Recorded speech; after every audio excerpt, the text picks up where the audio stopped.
साधारण 300 वर्षांपासून साताऱ्यातील जो संगम माहुलीचा परिसर आहे, या परिसरांमध्ये असणारे महाराणी ताराराणींची समाधी ही उपेक्षित आहे.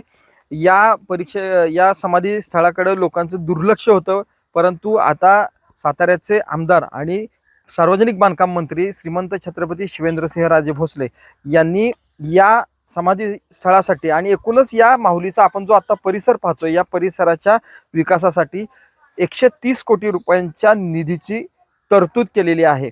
आणि हे जसं जाहीर झालं त्यानंतर या परिसरात आनंदाचं वातावरण आहे. आपण पाहतोय या परिसरामध्ये जी समाधी आहे ही आत्ताची साताऱ्याचे थोरले शाहू महाराज यांची समाधी आहे.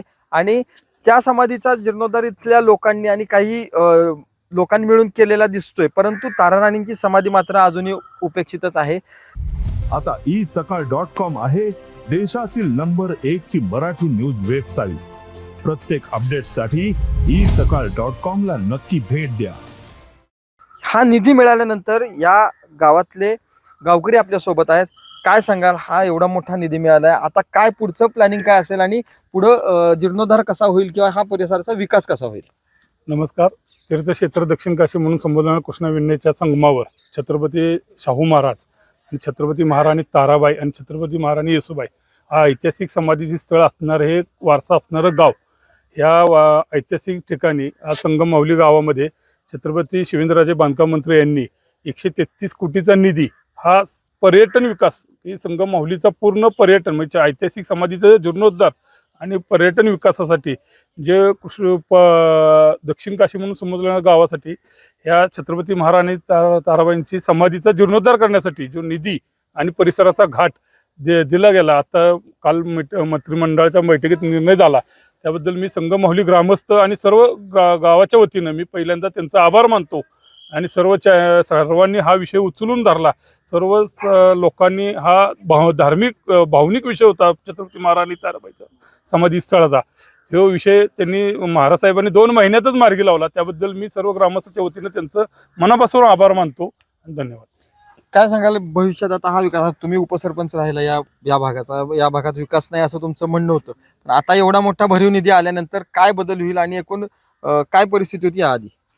खरं तर हा गेले 15 ते 20 वर्षाच्या आमच्या लढ्याला यश आलेलं आहे. आम्ही नगरपालिका असेल, सातारा कलेक्टर असतील, इथले स्थानिक आमदार असतील, खासदार असतील यांच्या पाठपुरावा करत होतो की जो संगम माहुलीचा घाट आहे हा काय संगम माहुलीचा एकट्याचा नाही, हा सातारा शहराचा घाट आहे. सातारा शहराला स्मशानभूमी नाही, तो सगळा भार हा संगम माहुलीवर असतो. रोजचे 1000 पर्यटक संगम माहुलीला येतील. हे फार दयनीय अवस्था संगम माहुलीची होती, पण हे सर्व चित्र आता बदलणार आहे.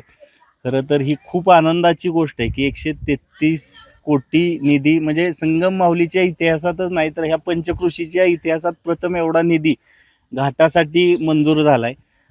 आपले जे सातारचे आमदार आहेत, आपले बांधकाम मंत्री माननीय छत्रपती शिवेंद्रसिंहराजे भोसले यांच्या पाठपुराव्यानं आणि यांनी दखल घेतल्यामुळं संगम माहुलीसारख्या ठिकाणी एवढा मोठा निधी देण्याचं धाडस हे फक्त छत्रपतीच करू शकतात.